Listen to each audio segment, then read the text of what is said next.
Welcome to August. Ladies and gentlemen, we have football this month. Oh, August.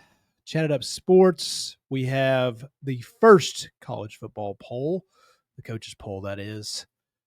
And we got some storylines we want to go through because you know what? This is narrative season, baby. And we got plenty to talk about today. But first, Joseph, hit that theme music, brother.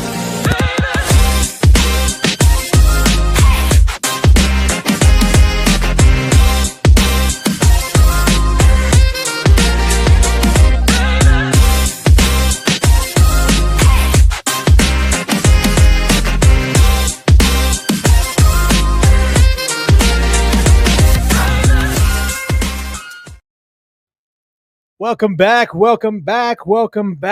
friends and family. Oh, Drew. Football month, baby. I'm so excited, man. I watched the Hall of Fame game. It was a huge disappointment. Your guy, Amari in Hampton, only 2 carries, 9 yards. So they kind of teased us with that one, sadly. But it got me back in the mood. College Football 26 has been delivering on all my 12-year-old's wildest dreams. So yeah, man, it's here, and we've got a full slate tonight. Hour all plus ball, of talking baby. ball, baby. All ball. Yeah. We're so back. Speaking of talking all ball, the man, the myth, the legend behind the scenes, Joseph Guthrie. Just a moment of silence. Ball season's back, baby. We've made it through the desert. We have made it through the long, grueling months, the cold, the heat wave was early July. The heat wave. Well, actually, that was the month of July. The entire month. And we feel that fall crisp in the air. Wake up, you get a little spine tingle. You hear Reese Davis off in the mountains. You know what's coming. Football's here, baby. It's August. I got a little tiny taste this weekend. Up on the mountain. It was the high. I don't know if you guys saw it. It was the lowest high ever on August 3rd yesterday. Wow. Wait.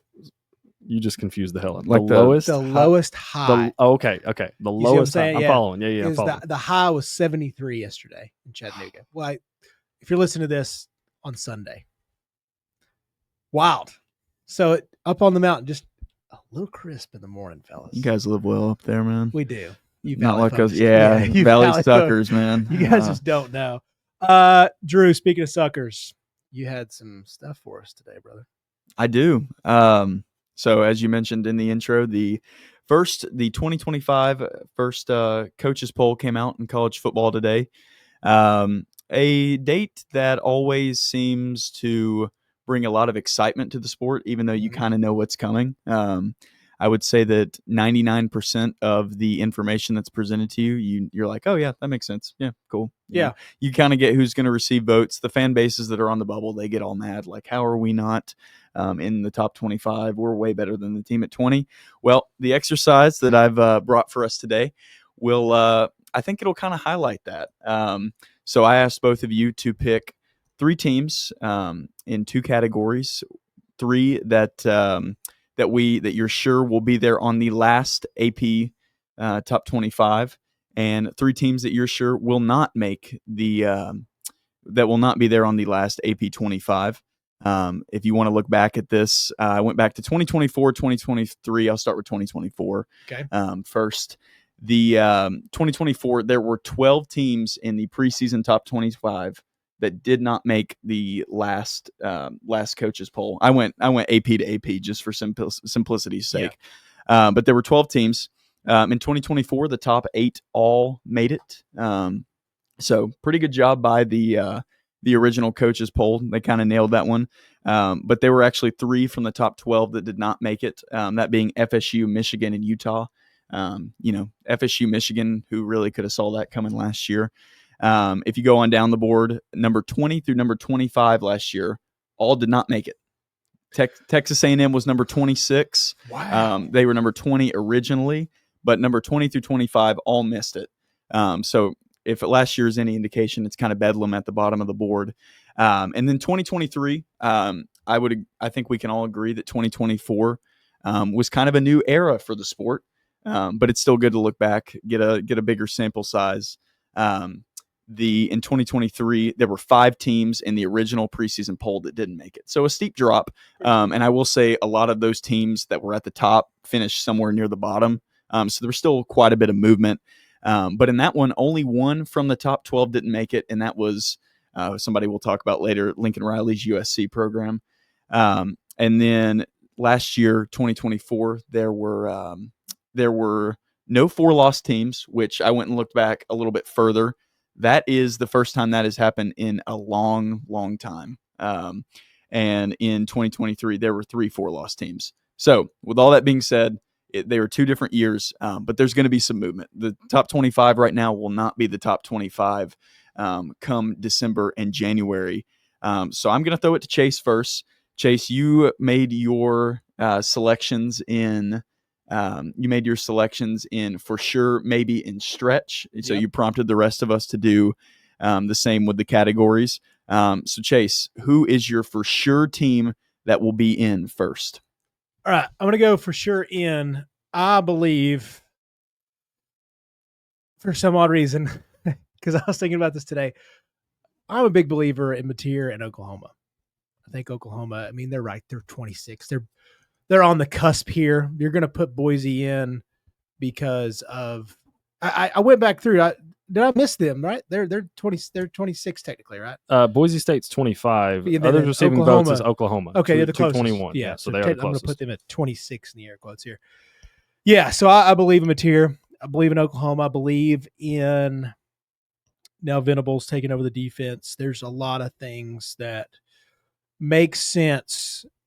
And with my predictions or with the over-under pod for the conference, it just kind of aligns, and I think they get there. I think they're going to have some really nice wins, and I think there's going to be a lot of like perception wins for Oklahoma.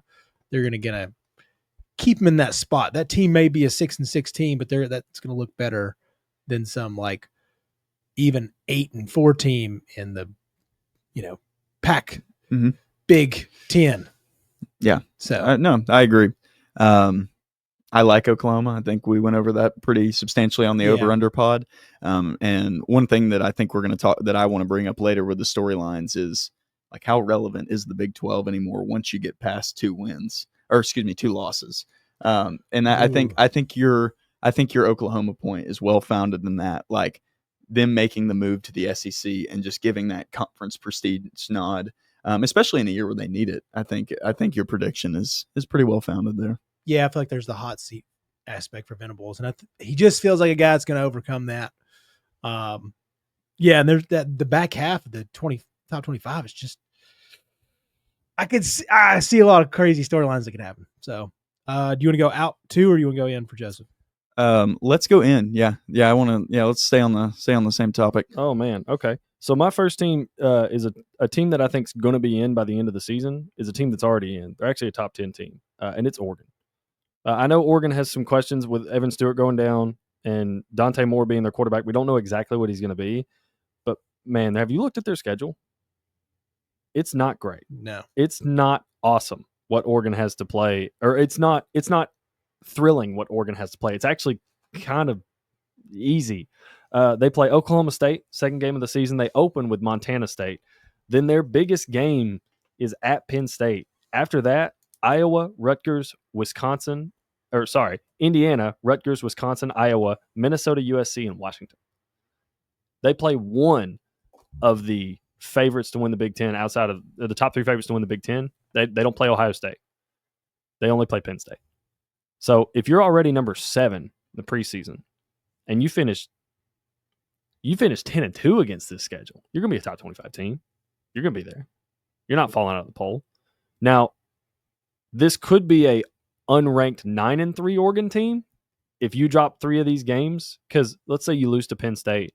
Okay. And then maybe you lose to USC. They turn it around this year. Okay. You're still in at that point. But if you drop another one of these games to Indiana, would we expect Indiana to be what they were last year? I don't think they're going to have that good of a year. I don't either. No, I think reality's coming for Cinetti. Yeah, I think as much as I like Kurt Cignetti, I don't think they're going to be able to have the same level of success they had last year. And I think part of that's the schedule they played. This feels like Oregon just has to not screw this up to finish inside the top 25. Yeah. So that was my for sure. Because if I trust anybody, I trust Dan Lanning. They're going to play harder than anybody else that they play. And until Penn State does it, I'm still on that James Franklin train. Until you do it, I'm not going to pick you to do it. So you got to beat Ohio State. You got to beat Oregon. I don't think Penn State's going to do that. So yeah, I went with Oregon as my for sure will be a top 25 team from start to finish. No matter what. No matter what. All right, Drew. Yeah, interesting. I almost went with Oregon, but I went one spot down the board and I picked Alabama. I know it's boring. I know they're at the top of. Yeah, of I figured you guys would have the for sure. I wanted to do something like in to out. I feel like an in or an out to in. Sorry. Yeah. Yeah, I mean, Oklahoma, definitely the more risky pick. Definitely one that might come back to bite you if, somebody pulls this podcast back up and they're 4-8 and Mateer has torn his rotator cuff. I hope that doesn't happen. But, yeah, I went with Alabama. As I mentioned in the over-under pod, the roster is really solid. I'm a big Ty Simpson guy. Oh, yeah. I think their schedule is somewhat forgiving for what it could be in the SEC. And overall, I think DeBoer is the right guy. I actually do think they picked correctly. And this is going to be the first year that DeBoer is really going to get to do his thing. And, we went over, it kind of opened my eyes when we went in the over-under pod. Go check that out if you haven't, by the way. It kind of opened my eyes. I was like, yeah, I just don't, a lot of these teams, I have a lot of more questions about than I do Alabama. And so, them being Alabama, I crossed out Notre Dame here because, that's boring. But most for sure. But them and Notre Dame kind of fall into the same class for me, where they're always the respect that those two programs garner. They're always going to rank them a little bit higher than maybe what they should be over a 2-loss Tennessee team. A 3-loss Alabama team is probably going to get the nod. So with all those factors, it would be very, very surprising to me if Alabama is even receiving votes by the end of the year. So, yeah, Ty Simpson, it's all on him, but Alabama is one for me that you can go ahead and circle and put in pen. No doubt about it. I think it'd be really hard. The top 8, just I don't know how any of them would be out. Yeah, that's backed up by historical trends. I mean, looking at these last two, last year FSU and Michigan, who were top 10 teams, didn't make it. But who could have seen either the program fall off from either of those teams coming? And then the same with USC at 6 in 2023. Yeah. Those are generational program fall-offs. Maybe not Michigan as bad. Everybody kind of expected them to take a step back, but FSU and USC for sure. So it would take something like that.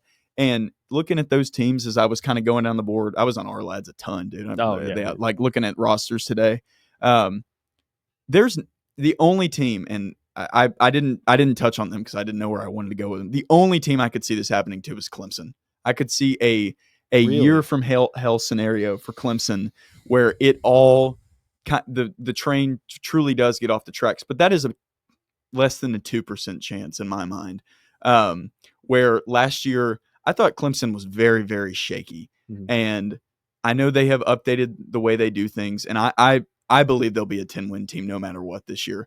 But I couldn't find us. But that makes my point. There's no other team on there that I think is going to not at least be 25 or higher. I see. Oh, my original pick actually was Clemson, and I thought, well, no, one of them's going to take that. So I'm going to go a different direction, and I went with Oregon. But knowing that you guys didn't, I would change to Clemson because to me, looking at this schedule, if they beat LSU, I think they're going 12-0. You play LSU, then you play Troy. You're at Georgia Tech. You got Syracuse, North Carolina, at North Carolina, at Boston College, SMU, Duke, Florida State, Louisville, Furman, and South Carolina. If they beat LSU, they're going to be favored in every game they play up until potentially South Carolina, and that's because they're at South Carolina, and also say that because we don't fully know what South Carolina is going to do this year because we're putting a lot of stock in South Carolina stars with Lenora Sellers and Nick Harbor. South Carolina could fall off a cliff. Not similar to the way Florida State did, because that was just a complete train wreck failure. It takes. Sorry, I didn't mean to No, cut you're you good. off. No, yeah, no. it took. Florida State happened, and I don't want to put any more salt, dirt on his grave, but it happened because of DJ. Yeah, exactly. Yeah. And it would it would take something like that for one of these teams that has an unknown at quarterback. And I couldn't find that team. So my thinking really is, can Clemson, in the spots where they looked really shaky last year, are they going to do the same thing again? And can some of these teams not be kind of in awe of we're playing Clemson, or can they get past that hump? Because they've looked shaky for about 3 years now. They have. And that's like, at a certain point, that's where I think Alabama's going to really need to reestablish this year is, no, you're playing Alabama. Yeah. Like you're playing Clemson. And if Clemson does that, you're right. You lose to the paw. You don't lose to like right. It's like playing Alabama. Speaking of, you're losing to the script A. Yeah. Before you even played the game, you've lost. Right. Like that was the thing about them with Saban. That so many teams would line up against them, and it's like before the first snaps even taken, the difference in the mentality, you've lost. You lost to them. Like, it's just, and I think Clemson has had that in the ACC, but they did not look like normal Clemson last year for sure. But I think they're going to be much improved this year. Yeah, I don't disagree with you. I was looking for any shakiness in that top 8, and I'm with you. Yeah. I just the one thing that I couldn't shake is that they did end up having to have Syracuse put them in the college football playoff.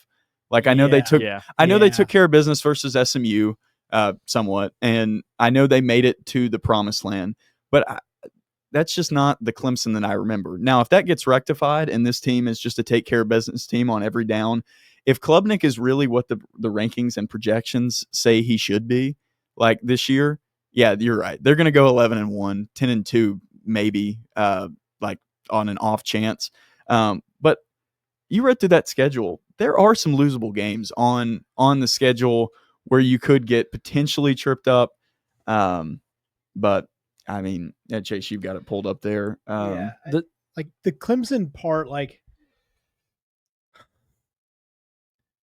Bill Belichick's not going to make Matt Johnson a star. Like, it's not intimidating to go into Keenan. It's not. The one that I am worried about is like the Georgia Tech game. Yeah, that's what I was going to say. If like looking at this schedule, skipping the LSU game, because obviously we understand that's a heavyweight matchup. We get that.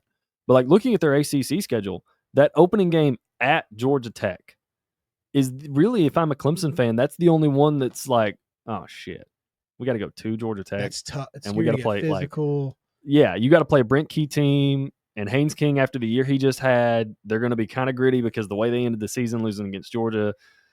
I mean, that's not a team. That's a team I don't think anybody wants to play this year. Is Georgia Tech.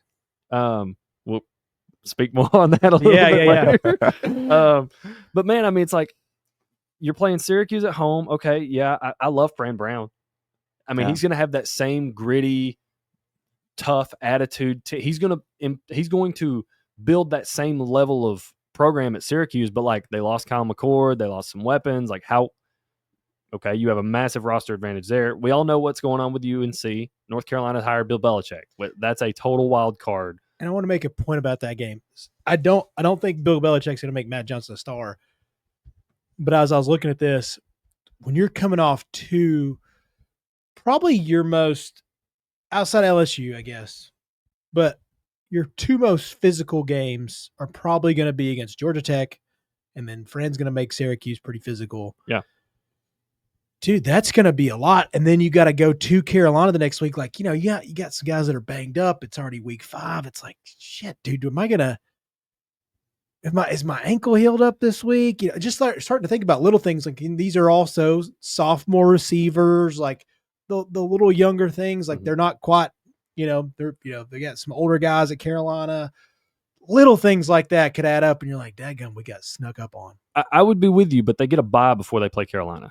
Oh, that is true. So they're on a bye. Yeah. So that's the part. Yeah. That's the part where I'm like, if they didn't get that first bye, like they pretty much they get 4 games and then bye, which I think is if you're a team and you get 4 games bye week, 4 games bye Oh, week, yeah. like that to Yeah, me is the best. like perfect way. Mhm. I'm not saying Clemson does that. I think they get 4 games Ah. bye, 3 games bye, You know and what, then Joseph? they play. Yeah, you may have a fair point. I'm not gonna totally back off my stance, but just looking at that schedule, because I was really worried about SMU after 2 road games, Yeah. coming off that, but knowing they're on that early bye, yeah, Yeah, I mean, SM.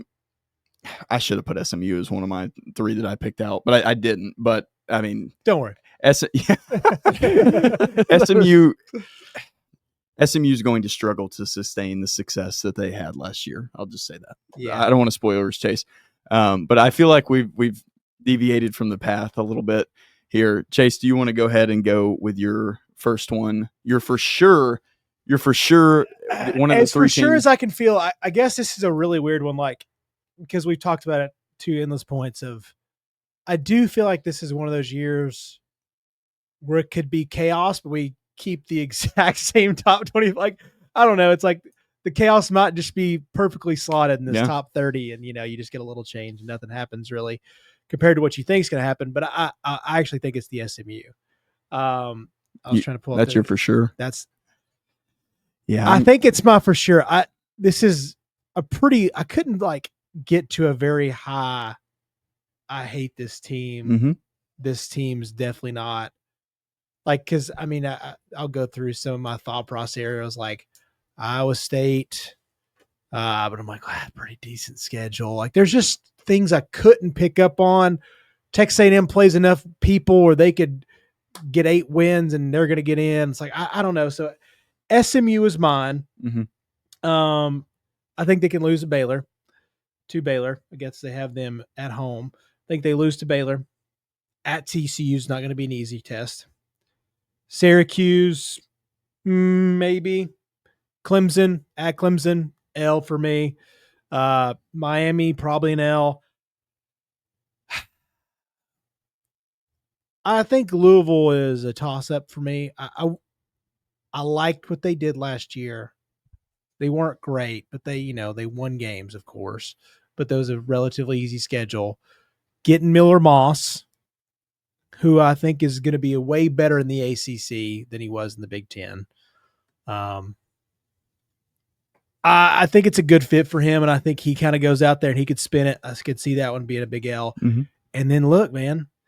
Finish out at Cal. Long road. Yeah. I think there's 4 losses in there, and I think 4 losses gets you out in the ACC this year. I agree with you, man. I almost picked them. I same thing with Joseph's not picking Clemson. I figured somebody would take SMU, so I wanted to steer clear of it. Look, how much did that one game for Jennings take you guys out? Greg Jennings? Oh, against Clemson? Yeah. Not much, because it's Clemson. Yeah. And at that point when Clemson had made it to the ACC title game, it kind of felt like, for me, Clemson's been here before. Mm-hmm. Yeah. Like, it's kind of ingrained in them. Mm-hmm. Maybe some of those players hadn't, but it's kind of ingrained in that program. Like, we win the ACC. That's what we do. Yep. We've done it in the past, 7 years. What about the Penn State games? What I guess I'm talking about. Oh, for SMU? Oh, yeah. Jennings, quarterback versus that. I mean, just I- the worst matchup possible. No, for him? yeah, because I think that was probably the Clemson game Clemson was a good defense for Greg Jennings, but I think Penn State was probably the best defense he saw all year, especially having to line up against number 11 and watch Abdul Carter just wreak havoc on you for 4 quarters. I don't know. I mean, I'm not going to put too much stock in it. I think SMU could be a good program, but I also, like, them losing to Penn State and to Clemson was an expected result for me. Like, in my head, I'm thinking SMU is going to lose these games. So I didn't put a whole lot of see, they lost. SMU sucks. Like, because I was looking at those games thinking, SMU's probably going to lose. SMU's not going to beat Clemson, and then they're probably not going to beat Penn State. Yeah. Like, I mean, that's no shot at SMU. That's no shot at Rhett Lashley or Greg Jennings. Like, what they did last year was great. It's Cool great. story. Like, you're building a program that has jumped to D1. So give them some time. and let them cut their teeth a little bit on the ACC and cut their teeth on these big boys and keep making playoffs and keep getting your face smashed in and you'll get there. Right. But like this isn't going to happen overnight for a program like SMU. Yeah. Like you're not just going to jump to the ACC and win the conference and then start winning playoff games against teams that have been competing against these teams and recruiting better than you. Like, so I don't put a lot of stock in the losses for SMU last year. Yeah. Okay. I just wonder. It's like for me, it's like with Jennings. Oh, that scared me. Again, that defensive front for Penn State was the worst possible matchup. Yeah. It was really bad. Literally, like, there's times where you see stuff and you're like, well, that's a bad matchup, and you're going to say that every week in the SEC. But whenever you're going offensive line versus that defensive line, you're like, yikes, dude. Penn State also had AJ Harris, who's like one of PFF's like highest graded cornerbacks coming back this year. So I mean, like that just it's tough. And he walked into Happy Valley in a wideout. I mean, and he's never seen, and that is Kevin Jennings. Sorry, Kevin Jennings. Sorry, not to be a dick, but no. Correct me, please. No, I mean, and they paid to be in the conference. Like, I don't think that can be understated. This is a program that is well far behind of even like a Duke or a North Carolina as far as program life cycle development. For what they accomplished last year, they should be very proud, and their fan base should expect a step back. They should expect that, hey, we had a great year last year. We had a really good run.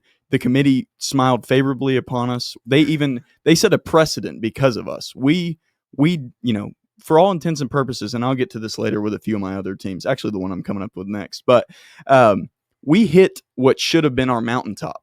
Now we got to go down a little bit and we got to find a new one. Yeah. And that's it. Like, now Kevin Jennings, he may be disappointed, and the national college football focus may always remember Kevin Jennings as the guy that walked into Happy Valley and got his ass kicked. Yeah. But I mean, for people that really enjoy the sport and, focus on the ins and outs, SMU should be very proud. And 8-4 would be excellent this year. Yeah. And I think they are being done a disservice by being put number 18 in the country. They should probably be about 28. Yeah. But it's the respect factor of you made the college football playoff last year. Yeah.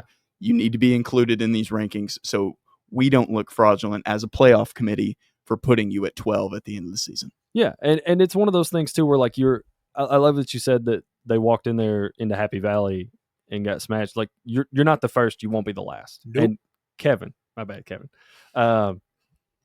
You just got to take your lumps, man. You've jumped up to a Power 4 conference, and I know the ACC. When people say Power 4 conference, the ACC, it's the bottom of the Power 4. Okay, yeah, it is. It's still a step up from what SMU was playing a few years ago, and it's just going to take time, man. And the fact that you could already do this in your first year, like, you can only go up. You can even if your record goes down, you've proven that you did it once. Success isn't linear, so just hang around. Yeah. Just hang around. And you're talking about one of the wealthiest schools in the country. Yeah. Yeah. That success for 1 year was like, we can do this. We can do this. Funding starts coming in. You guys can look at this like from a financial cycle. It's a 2 to 3 year process that you're not going to see until that 2 to 3 years. Like, oh, okay, that money from that year takes care of us in 2028. Yeah. Like, you know what I'm saying? Like, that's how this is going to work, or 2027. Like, we need that year to make us great here down the line, because, like, man, if we had you, the same recruiting pitch you're going to get at every school is like, if we had you, we could be top of the line. We could get somebody better. And look, Kevin's somebody that's like an electric player to watch. He also had 323 yards in the Clemson game. Like, it's not the same, and it's a little, some people are like, well, that's a little stat patty, but 450 total yards is pretty awesome no matter what you do. I don't care how you get it. So they are good. I'm with you, Drew. Like, it's a respect thing. They're probably not there. I think Miller's an upgrade at Louisville. They're going to have a tough time with the Arnott and those guys. So, yeah, I think there's the switch game with Louisville, I think, is what crushes them and takes them out. All right, Joseph, who's your out? Oh, man. Okay, so just to clarify, my for sure team that's in that I think is going to be out, Coach's Bowl right now. Yeah. Okay. Ole Miss. Nice. I forgot about that. Chalk me up for being an Ole Miss hater. You're Like, locked. Hey, get yourself on the screen. Sorry. Show the people, man. I am not on. Listen, I like Lane Kiffin. I think he's fun. He's great for the game. Great play caller, and I understand the philosophy he's taking at Ole Miss, because you're not going to recruit the same way you do at like an Alabama or a Ohio State or an Oregon. I get it. So you're taking the transfer portal route. Well, teams have missed on high school recruiting. And what have we seen? High school recruiting has yielded better results. When you put an emphasis on high school recruiting and growing in-house players and things like that, that has yielded better results than the transfer portal roulette.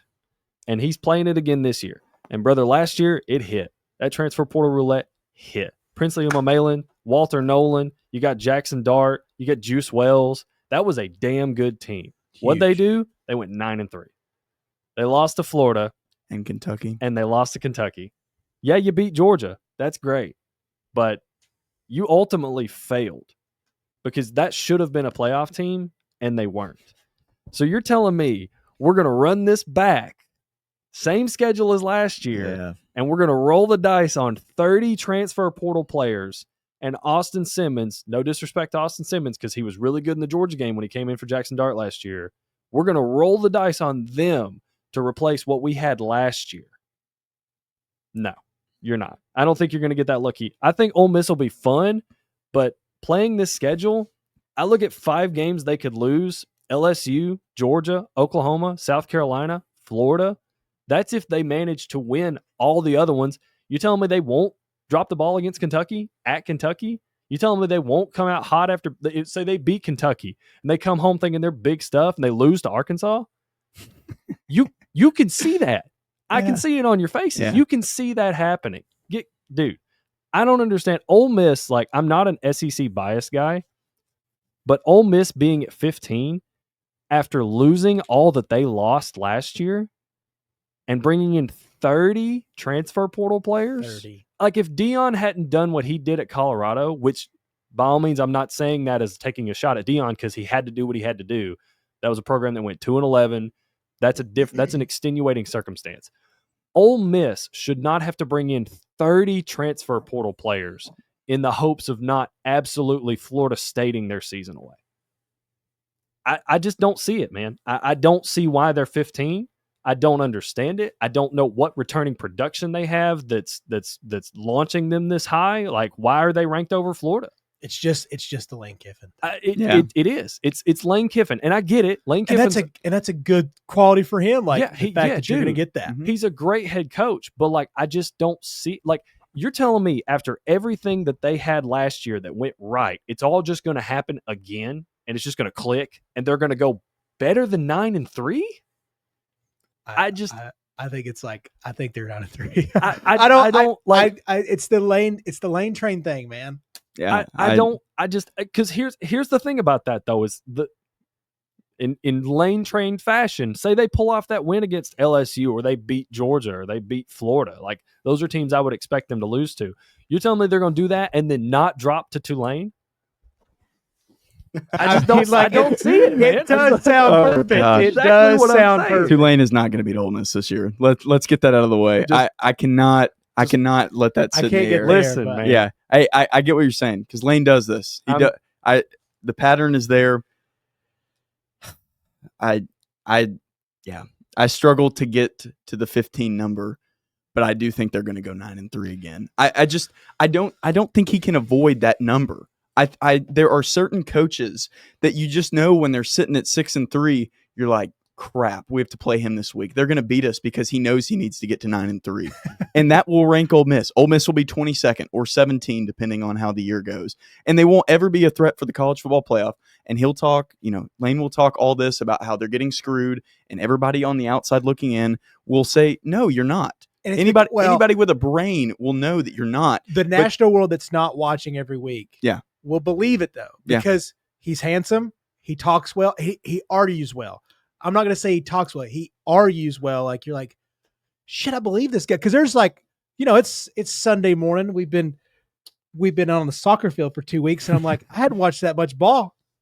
I might believe Lane. And then you watch a week, you're like, Well, they're fun to watch, man. He makes are. Ole Miss fun to watch. He makes them frustrating as hell to watch sometimes, but they're fun to watch. That's a good point too. Is the fact that's how I thought about Tennessee last year. Is like if they get in, they can beat teams. I think Ole Miss is that, and I think that's why he got frustrated last year and will continue to get frustrated because Ole Miss is you just a jack in the box. It opens up. You don't know what you're going to get. I think I'm saying that correctly, but anyways, for lack of a better term, like you don't know what you're going to get, and I think he has the right to be frustrated because you're right. They did beat Georgia. They're not going to do it this year. That they maybe no. I mean, not 2 years in a row. That's the thing. Yeah. That's Lane Kiffin. Yeah. That's Lane Kiffin. It's like, hey, you lost to Kentucky, and then you went and lost to Arkansas, and you started the season 1-2, and then you beat Georgia. Yeah. But what the hell does it's the weirdest 2-2? Yeah, dude, and that's why, dude. I'm telling you, I get your point, but I will say, as I mentioned in the over-under pod, he didn't cupcake the non-conference this year, which I think he learned. Now, it is still fairly light. Don't get me wrong. Yes, I know it's not, he's not playing anything too stressful. Dude, I'm telling you, they could lose to Tulane. Yeah, but last year was their non-conference one was the first 4 weeks of the year. So they had no break in the schedule whatsoever to even reset. You have a rough game versus a non-conference, you still win 35-7. He had that team firing on all cylinders, beating these lower tier. They played MTSU at home, and he didn't do that this year. And that is good because that means that they actually, I think, will be ready for conference play. And although you're right, would it surprise me if Lane Kiffin fired off a 7-5 here and he keeps his job no matter what, and this team is ultimately disappointing? No, it wouldn't. But I just think when you talk about this guy, you just can't leave out the fact that he hits that number, and that number stays beside his team's names. He's a wizard, man. And by no means am I saying, like, if they go 7-5, you better, if you're Ole Miss, don't fire him. Do not fire him. That would be the worst thing. I think he's pretty like, great. You would have to go 3-9. I think he'd have to have multiple non-bowl game seasons. He would almost have to check out for them to be like, Lane, dude, come on, man. Here's a scenario. Go ahead. Just let me have some funsies here Go because ahead. I love doing this. When I look at schedules, I don't know about you guys. I've played enough video games and watched enough movies in my life. I can create a storyline in my head of basically like a documentary. And I think this is also a lot of we're three big YouTube watchers here. I think I can watch the whole season in my head of a recap while I'm going down the schedule. How Lane Kiffin can go basically 3-9 and then this get fired, right? I think you get the dub at versus Georgia State, right? Everything's going great, it's fine, we're still okay. Maybe he wins maybe he wins 35-24. No, something like that. This is the game they dropped 70 on Georgia State. And they bolster Ole Miss. Yeah. Okay. This is where you lose at Kentucky. And then you lose to Kentucky. Lose versus Arkansas. Lose to Tulane because once again, you have the prototypical, I really do think there's something about Tulane and Washington State, two teams you're going to play here, where you're like, hey, man, how do they always have this secret talent that's going to transfer next year? Whether that's a running back or a quarterback. Makai Hughes. Yeah. I mean, man's off at Duke now, right? Oregon. No. No. He went to Duke. Yeah. Tulane's quarterback. Yeah. Oh, I was talking about the running back, Makai Hughes. Oh, yeah. Yeah. Sorry. Yeah. There's always talent at both these places. Anyways. But then it wouldn't surprise me. You beat LSU. They're back. And then you roll off. They have 4 straight home games. Yeah. Arkansas, Tulane, LSU, and Washington State. Then you lose to Georgia, lose to Oklahoma, lose to South Carolina, beat the Citadel. You're back in it. We're like, we're going to beat Florida and we're going to beat Mississippi State and we're just going to call it a bad year. Well, you lose to Florida and then you get fired because you lose at Mississippi State. You don't even make the ride home. That's the craziest, wildest scenario for Lane Kiffin. It's the only way to get fired because I think you have to lose to Mississippi State for their only win. if that's Mississippi, if you were Mississippi State's only SEC win, because like they have some, I think they're playing like Alcorn State. Yeah, there's Mississippi some. State has some like those first 4 games. Mississippi State plays like some tech school, another tech school, Arizona State. then like Arizona State, and then like Alcorn State or something. Yeah. So they're playing a couple of 7-on-7 teams, a really good team in Arizona State, and then another 7-on-7 team. So like if you're it's not Mississippi State over. What man. if It just sounds sweet? What if that's how you got it? Hey, just wait. Mississippi What State if you over. what if you got it that it gets like listen. Okay, if Ole Miss does what I think they're going to do, and that's not even fall off the bandwagon. I just think they're going to I think they're going to regress. I think 7-5. Yeah, I think they're going to be 7-5. Okay.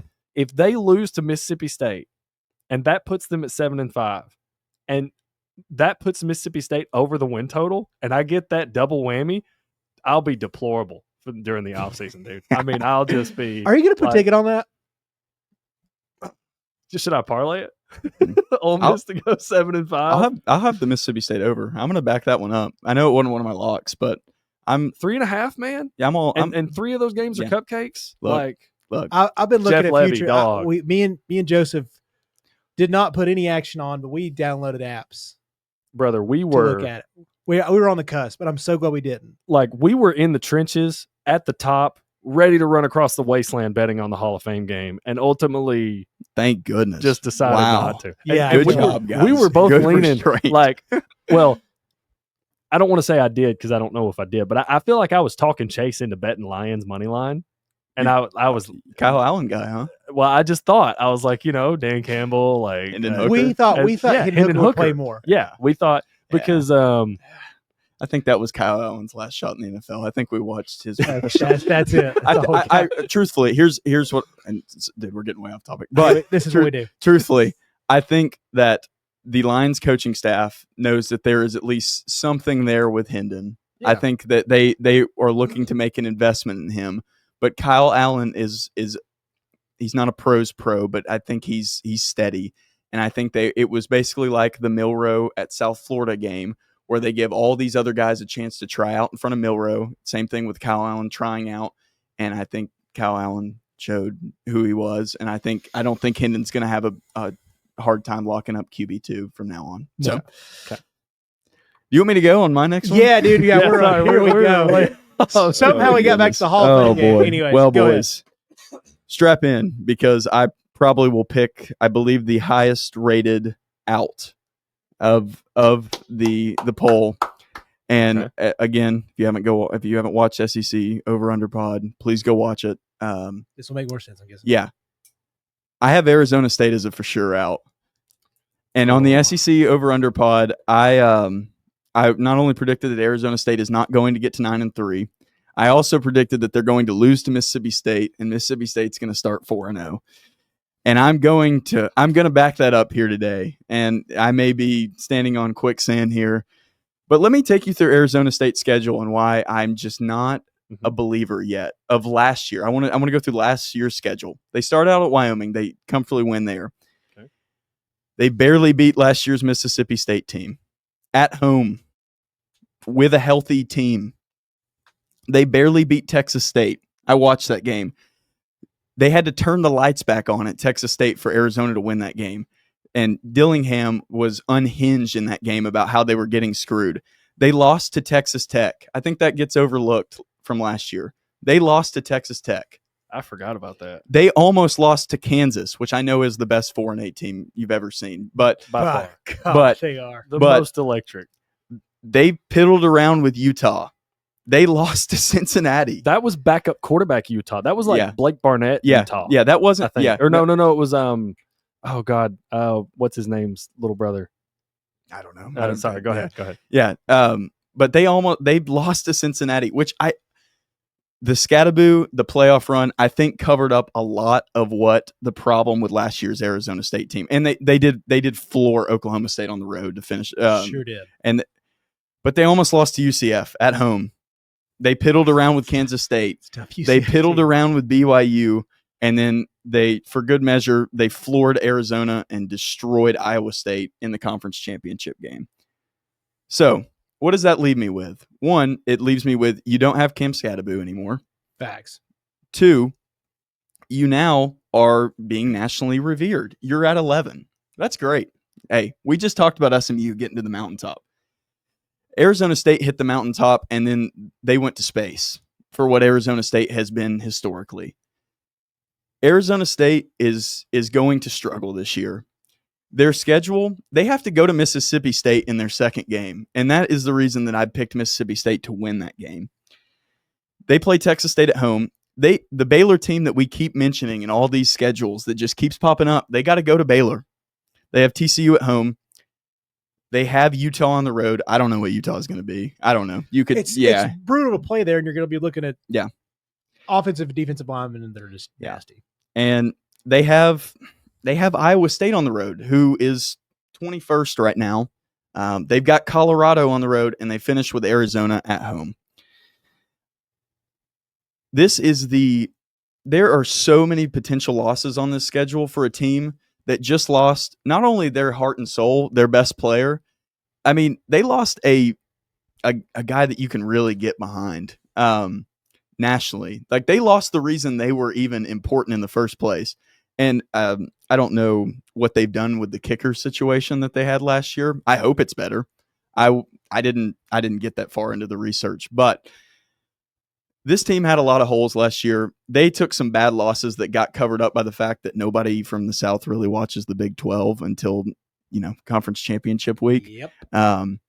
So that's mine. I have them for sure out. Do I think they're going to have a terrible year? No. I think they'll go 8-4, and I think they'll be on the outside looking in up to the conference championship and the rankings. But that's mine. I could definitely be wrong here. I'm all in on Arizona State's going to have a really bad year, or I'd step back here. But like with Ole Miss, I don't get where the number 11 comes from. So at least with Arizona State, I can understand you return. Your head coach is back, Kenny Dillingham, but you're also getting Sam Leavitt back, your starting quarterback's back, and you're getting Jordan Tyson, who was by far your best receiver, and I don't think he played in the last 4 games for Arizona State. So it was all on Cam Scadaboo. Yeah. Which, don't get me wrong, I don't think Cam would have had it any other way. He was electric. And while you're not going to be able to replace Cam, I do think you can, and I might get grilled for this, I think you can running back by committee him, or at least his production. No, you can't replace the leader, and you cannot replace the figurehead that was of your team that Cam Scadaboo was. But I think if Sam Leavitt stays healthy, Jordan Tyson's back, I think they're returning 11 or 10 starters on defense or something like that. That, to me, makes more sense why they're favored in the rankings versus a team like Ole Miss, who's hey, we just pumped in 30 transfer players. Yeah, they did. It's gun for hire over there. Yeah. My biggest thing with Arizona State is after watching that defense on a national level, which I know they're not going to play that type of talent every week in and week out, is returning that many guys on that defense. Is it more beneficial or does it hurt? Especially for the argument that I'm making that they had a great year and they should be very proud of it. But like you've suggested with Ole Miss, the chips don't always fall your way. Yeah. And sometimes that's the hand, that's the hand you're dealt. And I looked up and down the rankings, and I just don't think that Sun Devil logo will be there come December. And to play to your point, people look at it's fun to look at returning production and look at how many players are coming back, but sometimes players don't improve just because they started last. They sometimes they don't get better. Sometimes they do. Sometimes they get worse. Yeah. For whatever reason. I don't know why it happens, but sometimes players don't progress. Sometimes they just stay stagnant, and you expect to take this year 2, year 3 leap, and you just don't, and you're just the same team. So that is a factor that I think kind of plays into your corner with your pick on Arizona State. You want to snake it and go with your end?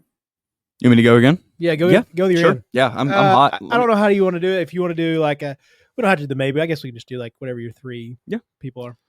Yeah, let me stay hot here. Stay hot, baby. Let it rip. I got the face blush going a little bit. All right. So my maybe is going to be Florida. As an in. Yeah. we went over Florida a lot on the SEC over under pod, so I won't rehash a bunch of that stuff. But here's the magic number for Florida: 8. That's all they got to do. In my opinion, they get to 8 wins. They can sit comfortably at anywhere from 21 to 25. No doubt. They have DJ Lagway. Their schedule is again retreading old turf, but their schedule is great. Just from a strength of schedule perspective, not that it's easy. But yeah, this is like, if they get to 8 wins, they're going to be ranked. So this is kind of like a hedge your bet pick. Like, no, do I think Florida's going to be in the top 10 this year at some point? Maybe, but probably not. But all they have to do is get to 8 wins. DJ Lagway's second year of development, another year for Billy Napier. You know, I know the jury's still out on him for a lot of people. I hope he proves me right this year. But Florida was pretty easy for me to just kind of throw out there and feel pretty comfortable with. Because if they get 5 extra wins, let's say the Long Island, South Florida, Mississippi State, well, they're your like 3 we feel really good about. Okay, at Kentucky's still not a bad win, you know. Like if that's your worst win, and then you get Ole Miss, Texas A&M, like you're at these places, it's going to look really good. And especially, you know, you get at LSU, you get at Miami, you get versus Tennessee, like all good wins, especially with AP voters who want to keep that Florida logo in there. Let's be honest, like that. And that's definitely okay. Like it's not like a knock on the AP voters. I get it. We all have like our weird bias, maybe the wrong word here, but like we all have those things in our mind. It's like, well, if Florida's got 8 wins, they gotta be there. So I'm in agreement with you there. I think, God, I don't know. I've not felt this good about somebody. Like I know his stats weren't there, but like DJ, something about DJ just is like, he may be the guy that can get you a 7 almost, no doubt. And your team needs to get you 1 more. I know that sounds crazy, but it's just like he's special. If he stays healthy. If he stays healthy. If he doesn't stay healthy, then that's why they're like this team. That's why it's a maybe. That's why it's a maybe. Yeah. Well, that's the thing too. I think if DJ Lagway goes down, especially for any extended amount of time, I think Florida's done. Because I think they're done. Yeah. I think because last year it was like Graham Mertz was your guy, and then he goes down, and you've got DJ Lagway. Now, if Lagway goes down, there's no star, high-profile recruit sitting behind DJ like, I'm ready, coach. Like, I've been waiting my turn. Mm-hmm. That's not – if DJ, God forbid, because I don't want him to, but if he does and he kind of plays into this injury-prone tag that could be thrown around, I think it's going to spell doom for Florida. Yeah. For sure. So, I think it's good maybe pick. You want me to go ahead with my second one? We'll kind of speed it up that way. All right. Yeah. So my last one, and this is by no means for sure. This would be a stretch. It's kind of hard to call it a stretch because they're ranked 21st in the poll, but it's Iowa State. I looked at the schedule. It's really easy. Like it's easy. It's pretty friendly, man. And I know we just got done trashing returning production, but they returned a lot of that team. And it's the same thing that they had last year. Iowa State last year was just skin of their teeth. Just every week would turn in. You'd be like, oh, Iowa State's up 21-19 versus a team that's really not that good. But yeah, they brought back a lot. Matt Campbell. Rocco back again? Yeah, Rocco Beck's back. Rocco Beck is back. Yeah. Matt Campbell, still their head coach. Their continuity. Iowa State has done this a few years now where I'm comfortable. I know they were pretty bad for some parts of the 2020s, but I'm comfortable with Iowa State. I think they're going to be ranked. By no means are they going to be a threat for the playoffs whatsoever. But, yeah, I'm comfortable with saying Iowa State's going to be probably 18th by the end of the year, probably at 10-2. Maybe they're a threat for the Big 12 title game. By no means is their brand of football sexy. It's kind of boring. You turn on an Iowa State game, you almost don't want to be watching it, and you go try to find an ESPN Plus game where 2 NAIA teams are hitting each other in the mouth. But it really is like, is there anything else on? Yeah. And, it's Iowa State, so, like, it's already a pain to watch Iowa. You're watching Iowa fans like Iowa, but then you have to go to the state school. Oh, goodness gracious. So, yeah, that's mine. I know there's probably not much to to touch on there, but I think it's a safe pick.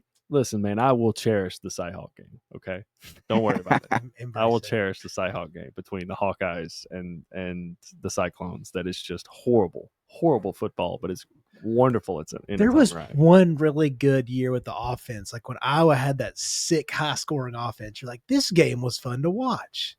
We talking about Iowa? Yeah, Like yeah, the Iowa. the same Iowa? This was like, I mean, this is a while ago. Oh, But okay. yeah, let's not get too crazy. Yeah, no, I'm just. Yeah. No, not like, can they get to 20? Mhm. I wonder what their average over under was. Like, Their average point total yeah. last year. Yeah. Oh, Iowa? I think it was like 18. Was it because I can't remember the year 'Cause I before last remember- year was worse. Believe What it I'm or trying to think about was cover threes. Shout out to cover three. Their climb to 325 because 325 points on the season. Like they were tracking Iowa's points on the season because that's how bad they were offensively. 325? Yeah. They did not make it. They did not make it to 325 points on the season. Did I anybody else think get out that of that? was- I wonder. I think that was that was not last year. It was the year before last. Yeah, 2 years And ago. that was when the head coach, his name has left me, his son was the OC.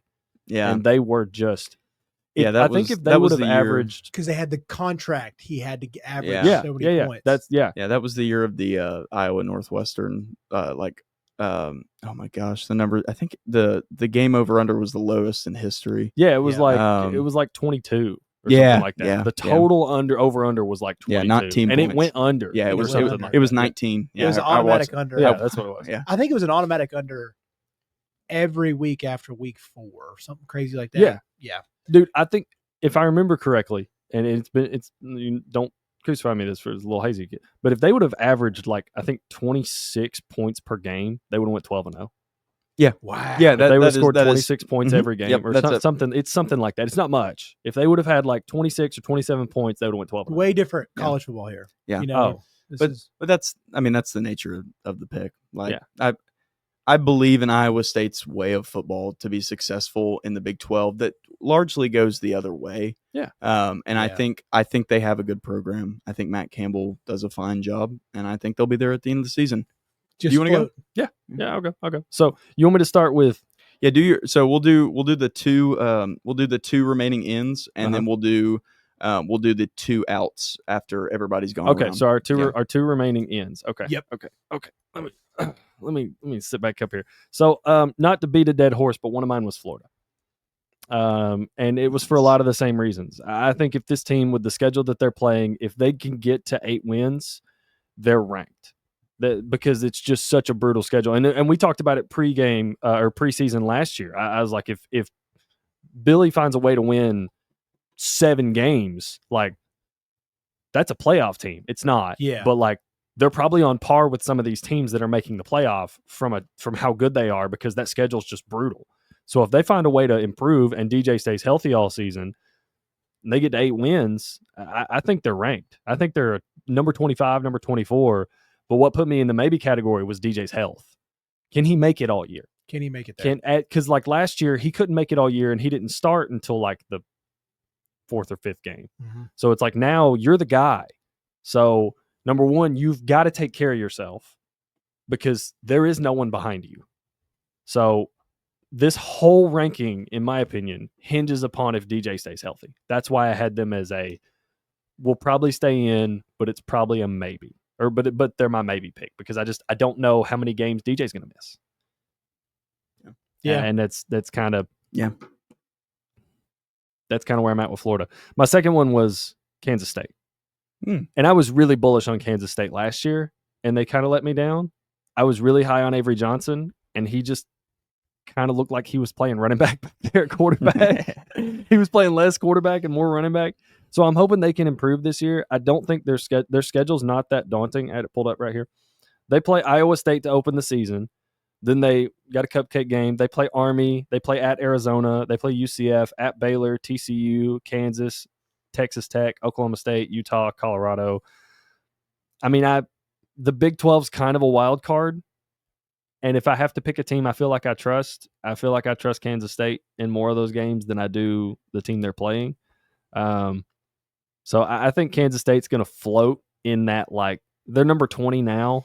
I think they're going to float in that like 17 to 23 range. Yeah. So I think they'll start the year at 20 and end the year at 20. Yeah. Yeah, It's kind of that's like kind of perfect. Yeah. It's kind of like the Iowa State pick. You can pick a random Big 12 team you believe in. Yeah, dude, and that's yeah. Go ahead, sorry. Yeah, no, that's all I was gonna say. You can pick a random Big 12 team you believe in. Yeah. They get to 10-2, boom, you've made it. Yeah, Like, dude. I mean, 9-3 with the way the Big 12's like going to play out, Yeah. and there's so many of these teams that it's going to be such a fun conference to watch this year because we just don't know who's going to be the top team. Like on paper, I think Kansas State's probably one of the favorites from the odds market to win, but I was real bullish on them last year, and Oklahoma State. Remember they weren't they predicted to win the that conference was last year? Because Chase didn't. Sorry, I don't mean to. No, I don't you're mean fine. To, I don't mean to put you on blast here, but didn't you pick Oklahoma State? No, you picked UCF. Right? Yeah. But Oklahoma State was favored to win the conference. God, it was 3 weeks. I look like a fucking genius, dude. You were UCF, USC. Everybody was like, this boy, and then just you were certified ball knower, and then some 18 to 22-year-olds were just like, nah, dog. Yeah, KJ Jefferson, 3 running backs that I thought were all going to be stars at UCF. Well, dude, I mean, it had the blueprint. Like Gus Malzahn, this is he has that similar style he had with like Nick Marshall at Auburn. Like it makes easier sense. schedule. Yeah, it makes sense. Like the Big 12's wide open, and here's UCF who, with their self-proclaimed national title, has talked about how they could just run college football. Yeah, and look, then they just didn't. I'm actually going to use them as an example here in a little bit for my out team. It'll make that comparison. So yeah, stay tuned for that. I believed. Who you got? All right, my 2 ends. And I'm going to go based off schedule alone. I think it's Illinois, boys. Oh. I think Illinois. And this is your maybe in? This is my maybe in because I don't really see. I think 3 losses in the Big Ten will get you there. And I don't see where they get more than 3 losses. Can I ask who those losses are to? Ohio State. Yeah. And this is like, I don't think they're going to get these 3 losses. Oh, you think they'll pull off one of these? I think they'll get one of these. That's their schedule? Yeah, this is their schedule. Like for real? This is real. Ohio State, I think is going to happen. And then they may lose to USC on the road. They got him at home. Oh, it is at home. Excuse me. Sorry. I don't think they're losing that game. At Wisconsin, at Indiana. Who made that? At Duke. You got to lose 2 of those. Who made that schedule? What? So here, let me read it out real quick. Versus Western Illinois, yeah, pull it up. Versus Western Illinois week 1, at Duke week 2, versus Western Michigan week 3, at Indiana, not very high on, versus USC, at Purdue, versus Ohio State, at home. Give you a shot, right? At Washington, the time zone thing does suck. It does kind of come into favor. Rutgers, Maryland, at Wisconsin, Northwestern. That is a cupcaker, boys. And I believe in this team. I think it's a pretty dang good team. Yeah. If I could say one thing about Illinois, it would be that Brett Bielema he's going to win some football games. He's going to win some football games. He's very I'm not going to make fun too much of this, but he's very Beamer Ball-esque. To where they have such a specific style. And does that style project to where they could ever win 12 games? Probably not. But I agree with you. 10 wins? Yeah, I agree with your chat. Yeah, 10 wins is just not I think you hit it out of the park here. I think the schedule is just bad. This could be this year's Indiana. That's exactly what I thought was. Yeah. It's just, whew. And that's the thing is like you're going to go to Madison. They're going to be 6-6, or I guess you'll be 5-5 at the time. And it's still going to look nice. It's like, well, they went to Madison. Yeah.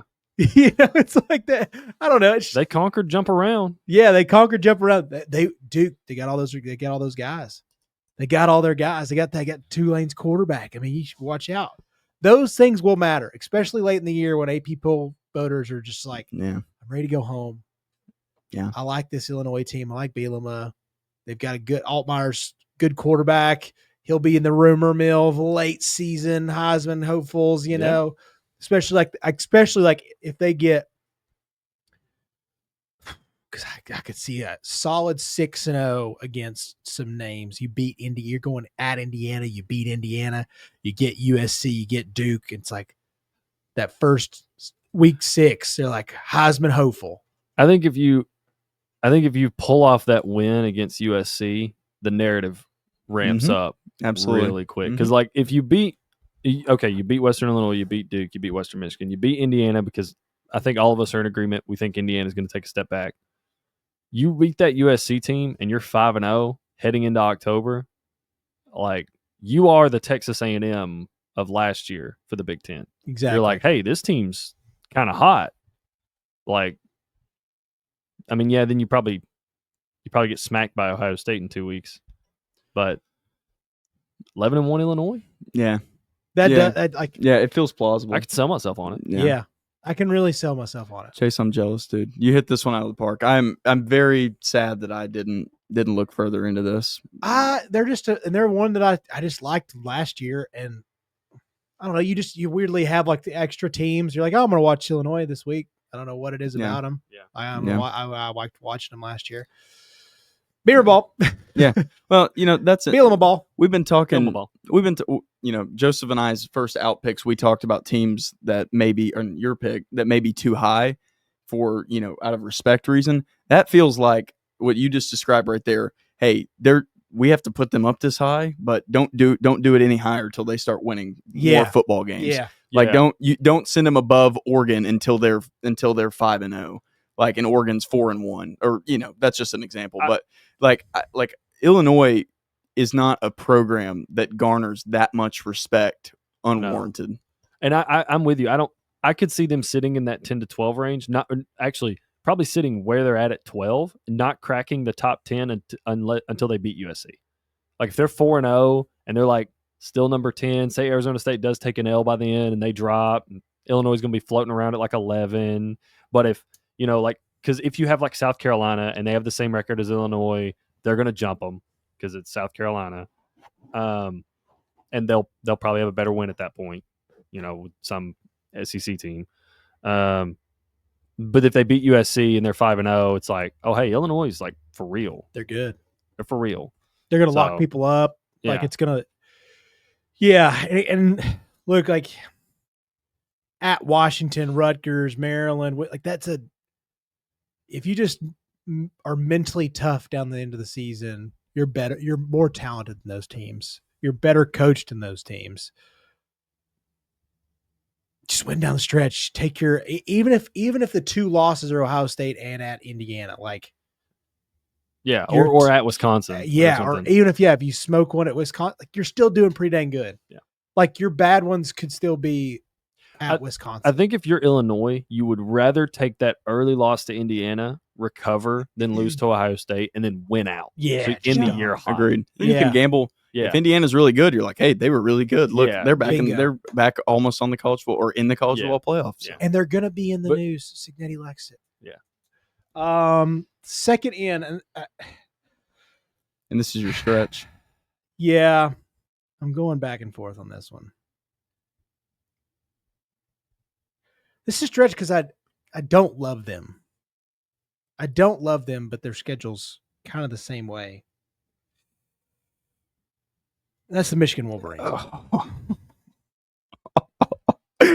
I don't know if you could pick a more is it diversive? Am I hold on? Divisive. Yeah. Go ahead, Chase. I'm ready. I got to hear this.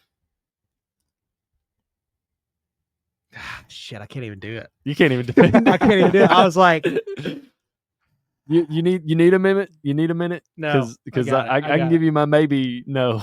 Hey, really? Yeah. Oh, let's just get it. So we both have it. All right, Yeah, let's just talk about it all at once. You want to do 1, 2, 3? Because you know what? Michigan. Michigan. You know what? dude. Yeah. You know what? I'm going to hop in that. Yeah. I actually think I'm going to switch to my no. Yeah. I think we're going to switch to Michigan being a maybe no. Yeah, Yeah. and I'll tell you why. Because it's Bryce Underwood or bust. Yeah. There is nothing else on this team that Mhm. gives me any kind of faith that this team's going to have any kind of success other than Bryce Underwood. And he's a freshman. He's going to have to start. Like, I don't know. Like, I don't know what this offense is going to be. And I don't mean that in a good way. Like, I think they brought in a couple of transfer Yeah, because I was like, receivers. because I was literally going through this. I was like, I think they could score 21 points and win almost every game. Yeah. I don't. Yeah. Because I don't think they can score 21 points like they want to. Because the stench is going to last from last year when they couldn't throw the ball for more than 90 yards. That's the hangover will. That's why I couldn't put them in. Sorry, I'll let you keep going. No, but you're good. You don't just turn from 98 yards in the biggest game of the year or less to. Dude, look at Bryce Underwood. He threw for 425, 3 tutties. He was out by the third quarter of this game. Like Go ahead. Sorry. If you're asking me to pick between two people that I think will throw, but if you're asking me to pick between two people that could throw for 425 and 3 tutties between Davis Mills and Bryce Underwood, it's Bryce Underwood 10 out of 10 times. But who's he throwing the ball to? That's the thing. It's like, I guess I was literally going through the thing. It was like, he could also be, I hate throwing like the Cam Newton thing out, but it's like, he could also be Superman. He pretty could. fast. He's going to have to be. It's not. And I wonder if that's like part of it is like, when you know you're coming in, you're like, this is your team. You are Superman. And he is a physical specimen at his age. But they play some physical specimens, man. They play at Oklahoma. They play at Nebraska, at USC. And I don't love Nebraska. That's another thing. Is like I like Rowley, but I just don't love that team. Here's my thing with Nebraska, because I'm kind of with you, but it's the Matt Rule in year 3. And we said that about Matt Rule in year 2. They did pick up Dane Key. They did. Who was a very good receiver out of Kentucky. Yeah. So Kentucky's 2 leading receivers, Dane Key and Berrien Brown. Berrien Brown went to LSU, who's going to be a stud there. Dane Key went to Nebraska. And I think if Dylan gets some help, that dude can play the position. He is good. He is. I don't know if he's superstar-esque. And I'm not saying he is, but like, no, I feel like Bryce has to be at minimum superstar-esque for this team to have any kind of success. Like, you'll see flashes from Bryce this year. I think you could see a game where he throws for 300, like 310, 3 touchdowns, but he'll probably have 2 interceptions. I think it goes back to what you said at the beginning, Chase, where they're like, hey, this is your team. And he's like, okay, go sling it. Yeah. Like, get those freshman mistakes out, because I don't think Michigan is building towards success in year 1 with Bryce Underwood, because there's nothing around him that makes me think they're doing that. Yeah, they went and got Justice Haynes, who was being misused at Alabama. So you have that in your running back room. But outside of Justice Haynes, what else is there? Colston Loveland's gone. He's gone to the league. Yeah. Like, who is he throwing? Their leading receiver from last year, I think, had less than 400 yards on the season. Can they get there? Yeah. Somehow, some way. I don't know. Yeah, I'm with you. I think I'm going to go maybe out. All 3 of us. Wow. Good job. I think they're going to maybe right. out. I guess I was just like, I do feel like there's sometimes it's like, man, can this team really stay out again? Can they get 4 losses with this schedule? And you're like, well, at Oklahoma, but I'm like, I guess I'm just not in on Nebraska. I think I feel about Nebraska and USC the same way. It's like, sure, maybe. I understand, because I can understand the Nebraska thing, because it's real easy to sit back and be like, well, yeah, we've hyped up Nebraska before and they have completely just pissed down their leg. Oh, yeah. So they got me last year because I believed. I thought I didn't think they were going to win the national championship, but I was like, there is like a solid 8 wins there, right? Yeah. It just didn't look great. I also think that something to be considered and something that I don't think got enough attention last year because their offense was so pitiful and an abomination to watch at times is that Harbaugh's not there anymore. And he is, say what you will about the Harbaughs, but he's really important, man. And, he's a really good coach. And the guy, I'm sorry, his name is escaping me. I love him. I love his emotional interviews. Sharon Moore. Thank you. Yeah, Sharon Moore. He's not Harbaugh, and he will never be. And I'll throw one more salt in the wound for Michigan. Bryce Underwood is a gun for hire. There's a scenario here where Bryce Underwood has a bad year and he gets destroyed and beat up and he has enough and he just goes right on to the next team. I don't think that's going to happen. No. I think Michigan has paid him this much money with the, hey, you get this much money, you stay here 3 years minimum, no matter what. Like, I think that's probably been worked out ahead of time. Now, and I don't know if now with the stipulations, I don't know if he's going to get paid more anywhere else. No, I don't. I think if he was going to get paid more somewhere else, he would have gotten paid more. Yeah, I think especially now with the legalities, like I don't think we're going to get that outbid every year. But if it sucks, because now I'm starting to see the scenario play out in my head. Here we go, documentary in my own mind while I'm looking at the schedule. You lose to Nebraska, you got some negative mindset. He's only 18 years old. You go lose at USC. Maybe you get a little bounce back, ugly win versus Wisconsin. You go lose at USC. You got to cross all those time zones. It sucks out there. Then you lose. You win Washington. You're going back and forth, back and forth. Washington's not very good. Then you lose the rivalry game, Michigan State. And that's where the blunder happens. And then you just beat Ohio State at the end of the year, like, because that's what you're doing. Dude, I mean, why not? Because here's the thing, man. Win ugly. If you, and I don't think many Michigan fans would disagree with me if I said this. If they went 1-11 this year and beat Ohio State, they'd be like, still a good season. Awesome. Yeah. So good. Yeah. Like, we did it, and we tried to plant the flag again. And we got in a fight. And it was awesome. Well, they got them at home. They got Michigan. They got Ohio State at home. So it's like, I mean, yeah, Michigan fans don't want to go 1-11 for sure. But if they did and they beat Ohio State again, I mean, it just doesn't get it. It doesn't get better in the worst of times. Well, I mean, they couldn't end the season on a higher note. Yeah, because I get it. It's just, and that's the stupidity of college sports. And that's why we love it. Because I feel the same way, dude. If we went out there and we beat Bama, Georgia, and Florida, and those are only 3 wins. Take that. Damn good year. Take that. They couldn't beat us. Streaks back, baby. Back to one of my. You're gonna replace your. I'm gonna replace mine. Okay. So that was our maybe out. That was our maybe out. Maybe so out. We got chases in, and then we have 3 stretch outs, which we probably need to do fairly quickly. Yes. We're burning time. Yeah, but go ahead, Chase. If you want me to go with my stretch out, I'm more than happy to. No, I'm gonna go stretch in, and that's just because I don't love the coach, but I think they still get it somehow as LSU. I think it's going to be on the verge, and I think they somehow get in because of namesake. This was like, I could put them as my stretch out or stretch in, and I think they barely get in. I don't love Brian Kelly. I don't think he's a great coach, but you're going to sneak out 8 decent wins, I think, in the schedule.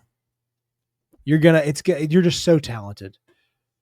You're getting a good wide receiver out of the portal again. Plus, just every year they just develop great wide receivers. I don't get it. I don't know how they do it down there. They just do it. There's so much talent all over that freaking field. I just don't think you can suck enough to go 7 wins and get out. I think if you get 8 wins against these teams, you're getting in. You're getting in the top 25. It may be 24, 25, but you're getting in. Yeah. My stretch out. And I'll run through it quick. Not to rub salt in a wound, Chase, but I think it's Tennessee. Yes, we really did it, didn't we? Did we do this again? Yeah. And I think for a lot of the main reason is because I think their philosophy this year is going to be a lot of run the ball, play defense. and that's kind of a protection because they lost Nico. And it was like, hey, and not just that you lost Nico, but that you lost Nico at the timing that you did. And now you've kind of not necessarily had to scramble, but let's face it, nobody wants to be in the situation that Heupel was put in with Nico leaving at the time he did. So I think Tennessee, yeah, they'll be solid on defense, but I think they're going to be one of those teams that, like, if you can get a 14-point lead, you're probably going to win against Tennessee. So I think they're going to be very run the ball, play defense. You'll win a lot of close games. I think you'll be on that like fringe 8-4, and because you're Tennessee and you've played, Florida and Oklahoma and Alabama and Georgia, it's like, well, they played, 4 of the top 7 in national odd title favorites, so we're going to put them at like 25. Yeah. So I think you're like right on the fringe there, just because of the style of offense you'll have to play this year and the high-powered offenses, potential high-powered offenses that you could be playing, depending on how Georgia shakes out with their new receiver room and gunner, depending on how Alabama looks with Ty Simpson because they have a really dynamic receiver room, and then depending on how Florida looks with DJ Lackman. Well, yeah, I mean, it doesn't matter what Florida has. Swamp. It's a swamp, dude. Yeah. It is. Don't worry. I really thought about it, but I just couldn't do it today. I didn't have it. I understand. I've had a good day. I understand. They probably, if I want to be totally honest, they probably would have been it because I feel like they are an 8 or less win team. Yeah, I think 8 feels good to me because that's why I hated the 8.5. If they're at 7.5, I hit that over. Yeah, but I did not love 8.5. The 4 losses for me are Georgia, Bama, Oklahoma, and Florida. That's your 4 most likely. Same. Yeah. I think you can run the ball. You gotta go beat. Yeah, I think you can run the ball and smother Vandy. I mean, you play New Mexico State. Kentucky's a wild card, but I mean, you guys have kind of that's kind of one of those like mental rival games. Like Tennessee feels like they've kind of owned. Absolutely. Like it felt like in the past few years, I've seen better Kentucky teams lose to Tennessee. Yeah, bingo, definitely. And their best year, our worst year, we won. Yeah, it kind of feels like Tennessee has just owned Kentucky. I think you'll get revenge for the Arkansas game because that's at home. Mississippi State. Listen, they're probably not going to be very good, even though I do hope they win. Please hit the over. And then but you got to beat Syracuse, ETSU, and UAB. But your toss up to go real sad to go. I think 7's. It's weird because like I think 8's just so perfect. I think it's like I think you lose those 4 games. Yeah, but Syracuse and Arkansas are kind of your flipper floppers, Yeah, those are your Vandy, but those are your like home. I don't think you have to worry about that. I don't. Sorry, buddy. Yeah, I think Syracuse, Arkansas, and Kentucky are your like off the rails, on the rails games. Like if you win all 3 of those, kind of stayed on track. Yeah, you from a fan perspective, you look at it and you go from 10-2 to 8-4, and it's like, yeah, that is a regression from your record standpoint. But I don't know how many teams would lose their starting quarterback in the fashion you did and be able to totally put together a season. Yeah. And that's one thing is like of all the quarterbacks, and you could say about pretty much everybody in the SEC right now, outside of a few guys, maybe 5. It's so I got to see it. Yeah. And I just don't know how I feel about Aguilar. Like I'm trying to go back to the depths and be like, dude, maybe we can get year 1 Appalachian State Joey, but if that ain't it, this is gonna be real tough. Wait, let me pose a question real quick. What college group of 5 transfer do you know that has and I think we lost visual there for a second. I'll keep going. What group of 5 college transfer do you know that has transferred, become the backup at a place, be thrust into a starting role, or be an injury, transfer, whatever it may be, and been very successful?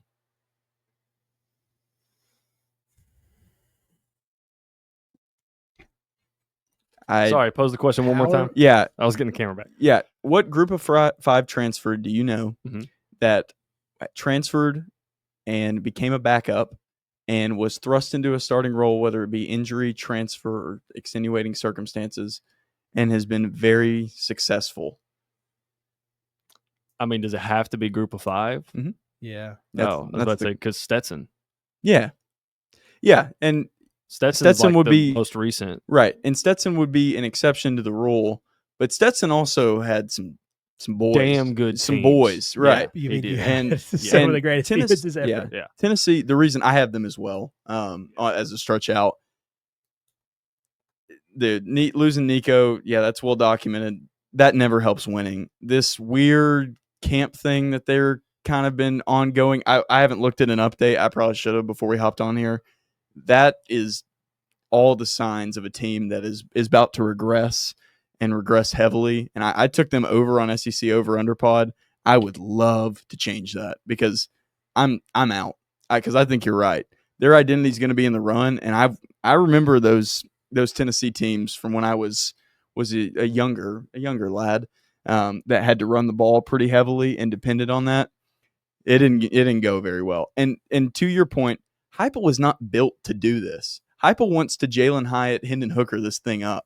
And I think the reason that when Tennessee gets there, guys, when they get their one receiver and they get their quarterback, which I think they were close to this year, because they're letting Nico develop. Oh my God, I forgot his name. Receiver. Jennings. Mike Matthews or wait. Who's their one receiver? Number one. Oh, Chris Brazzell. Yes, Yeah, Chris sorry, Brazzell. Chris Yeah, Brazzell. I think Yeah. they were kind of trending towards that because my complaint always with Tennessee is that they don't let their quarterbacks develop. They yell at them until they fold inside themselves and they struggle. So I am frustrated that we're never going to get to see that version of Nico. Yeah. But for that reason, Well, I don't think Tennessee's going to sniff the top 25 after a certain point.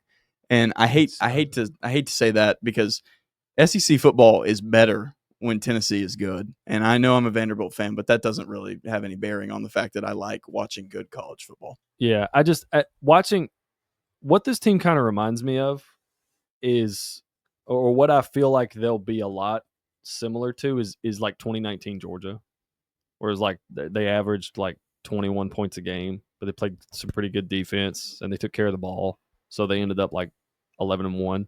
Yeah.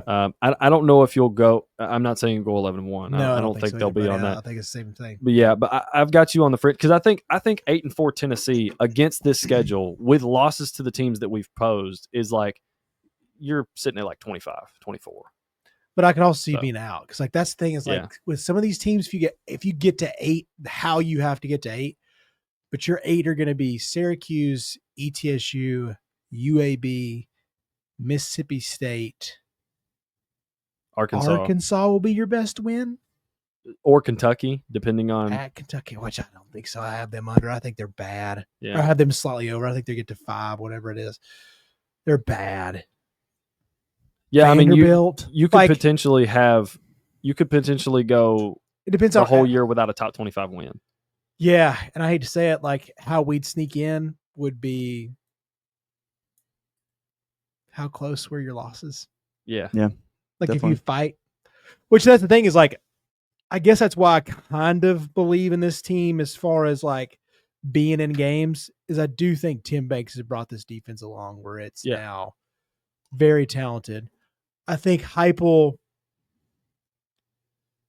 has brought this run game now. I don't think it's plug and play.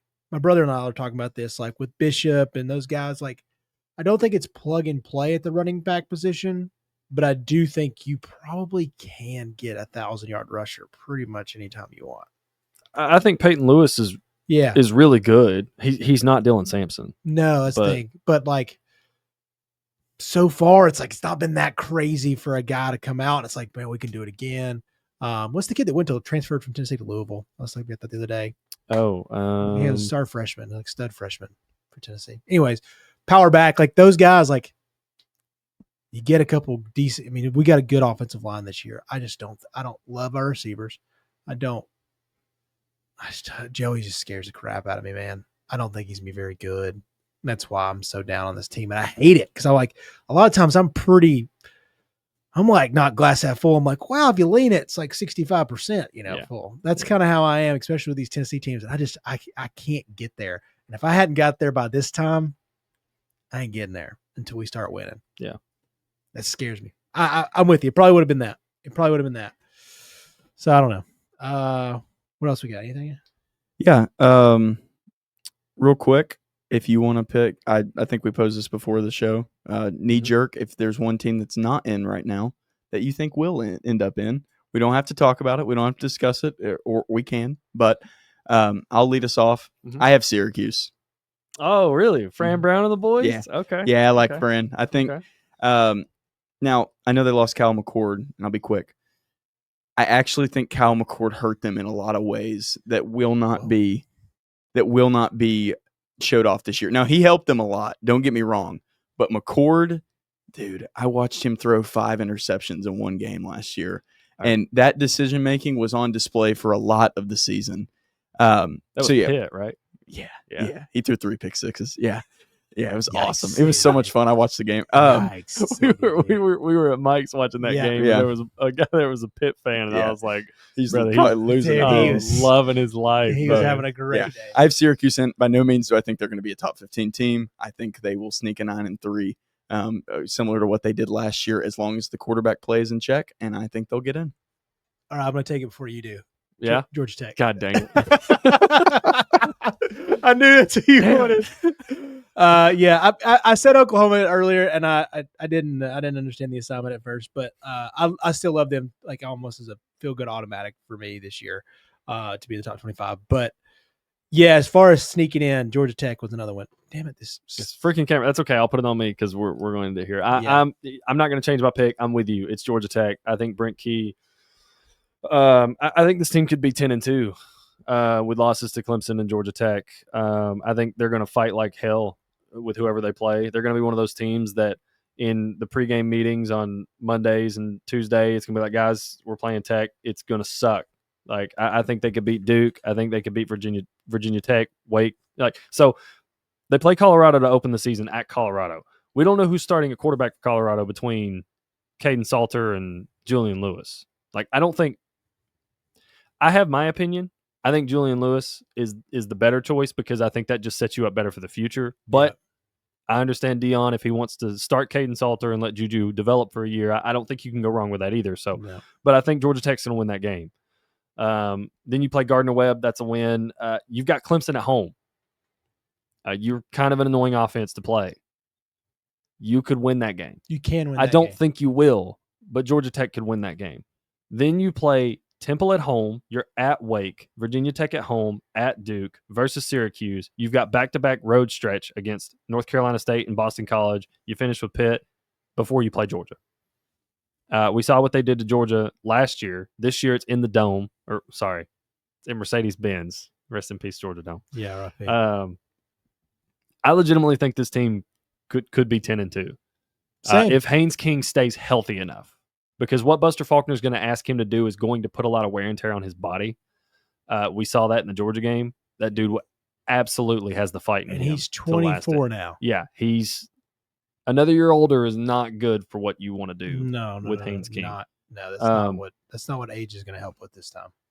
Losing Eric Singleton Jr. is not good, but I don't think that's going to break this offense with the way that Buster Faulkner wants to play it. I think Georgia Tech, not ranked now, but probably will be at some point this year. Whether that's after they lose to Clemson and they're maybe sitting there at 4-1, 5-1 before they go play Duke.